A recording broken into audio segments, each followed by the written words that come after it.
बेसनचे लाडू. पुरेसं तूप घ्यायचं, त्यामध्ये बेसन घालायचं.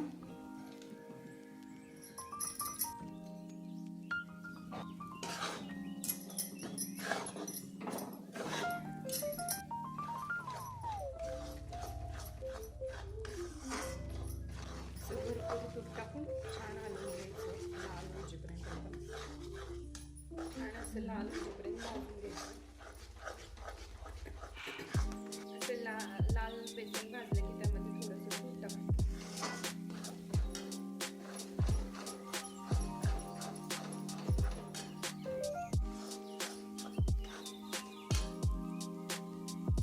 दूध घातल्यानंतर मऊसर पण येते म्हणून दूध घालायचं थोडंसं. आणि हे गार झालं की ज्या वाटीला आपण बेसन घेतलेलं 2.5 वाटी घालायचं, ते 2 आता हे गार व्हायला ठेवून द्यायचं. भाजून घेतलेल्या बेसनमध्ये 2 वाटी पिठी साखर घालून ते सगळं एकत्र करायचं आणि लाडू बनवायचे. तयार झाले आपले लाडू.